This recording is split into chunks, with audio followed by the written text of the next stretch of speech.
Hey everyone, welcome back to Corporate Decoder, the place where we decode the secrets that make corporations tick. Today we're diving into Melar Acquisition Corp, its latest filing, and let's just say it seems like they've been busy making adjustments. If you're wondering what is really going on behind the scenes of a SPAC merger, stick around because this filing definitely has some spicy details about timing and funding. Before we jump in, if you appreciate getting straight insights from these corporate documents without all the fluff, make sure you're subscribed. We also have a fantastic Discord community where we break down more filings like this, and you can find that link in the description below. So what is the big news here? Our registrant, Melar Acquisition Corp, which is a special purpose acquisition company or SPAC, is extending the deadline for a crucial financing component related to their merger with Everly Global Inc. Remember, SPACs like Melar go public first, and then they have a set amount of time to find a private company to merge with. This merger is a really big deal. It is called the business combination. Now, back in July, Melar announced this exciting merger with Everly, but like many deals, especially in the current market, getting all the pieces in place is tough. One of those key pieces is Everly securing at least $10 million in something called bridge financing. Think of bridge financing as a short-term loan to help a company get over a financial gap until they can secure more permanent funding.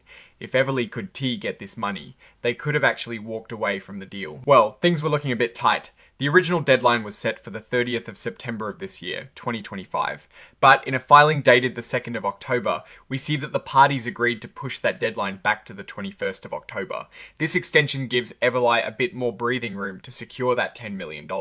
It suggests that finding this funding hasn't been easy, and it highlights the delicate nature of these SPAC deals where financing is a major hurdle. But the story doesn't end there. Melar has also been providing some financial lifelines to Everly. Previously, we saw a note like a loan for up to $1.25 million. This agreement, called the Everly note, was modified. Now, on the 29th of September, just a few days before the original financing deadline we just talked about, they signed a second amendment. This is significant because it more than doubles the potential loan amount. Instead of just $1.25 million, Melar can now lend up to $3.25 million to Everly under this note. This shows Melar is putting more of its own capital into Everly, possibly to shore up confidence or to bridge a larger funding gap than initially anticipated. It is a clear sign that they heavily invested in making this merger happen. There is another important note involved here, and this one comes from the sponsor of Melar, which is Melar Acquisition Sponsor, ILLC. This is separate from the Everly note, but it has a similar theme. Just like with the Everly note, on that very same day, the 29th of September, the sponsor note was also amended. This promissory note, which was originally for up to $1.25 million, has also been increased to a potential $3.25 million.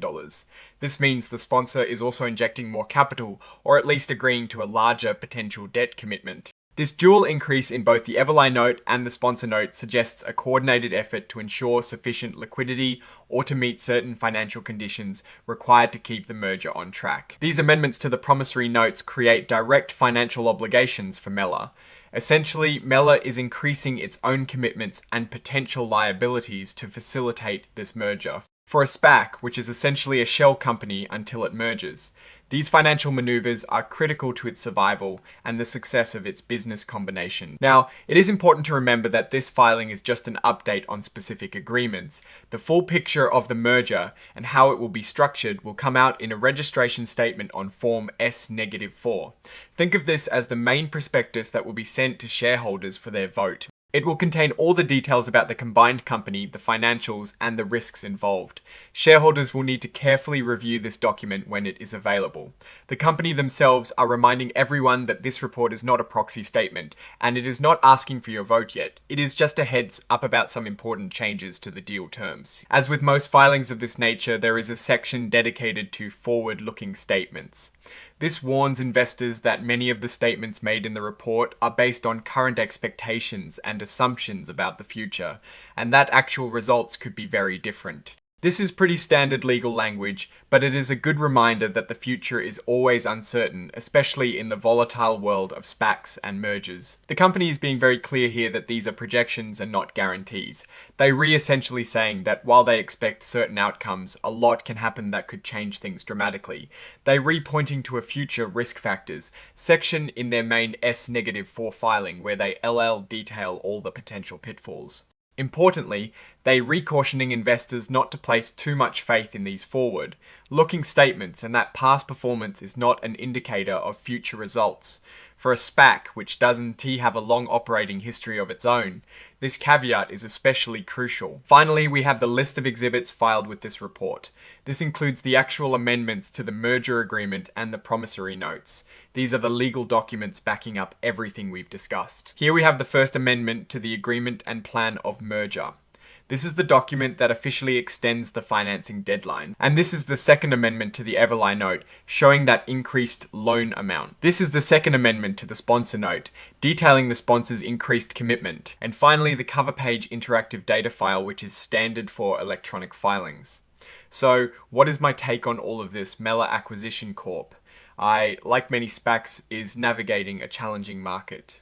The fact that they've had to extend deadlines and significantly increase loan amounts through these amendments signals that the merger with Everlie is facing some headwinds, particularly around financing. It is not necessarily a red flag that the deal is dead, but it does indicate that Everlie, the company being acquired, needs more capital than initially planned to make this transaction happen. The increased debt, both from Melar to Everlie and from Melar sponsor, is a way to grease the wheels and potentially boost Everlie as financial standing to meet merger requirements. However, this also introduces more risk. If Melar has to lend more money, and if Everlie struggles to generate revenue and pay back those loans after the merger, it could impact the profitability of the newly combined company. The key for investors will be to closely watch the upcoming S-4 filing. That document will provide a much clearer picture of Everlie, its actual business, its financial projections, and the true risks involved.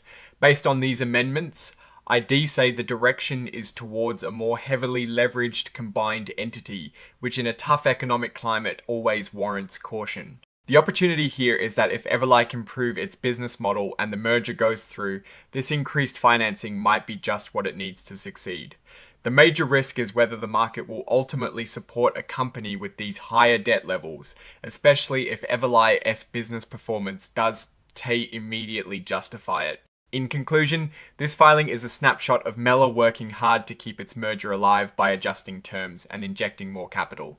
The jury is still out on whether this extended timeline and increased funding will be enough for success. Alright, that is our breakdown of Melar Acquisition Corp's latest filing. What is your take on these financing adjustments and what they signal for the company? As future, drop your thoughts in the comments below. If this deep dive was valuable, hitting that like button really helps us out. And as always, subscribe for more corporate decoder content. Don't forget to check out the Discord community link in the description for more discussions. Thanks for watching, and I'll see you next time.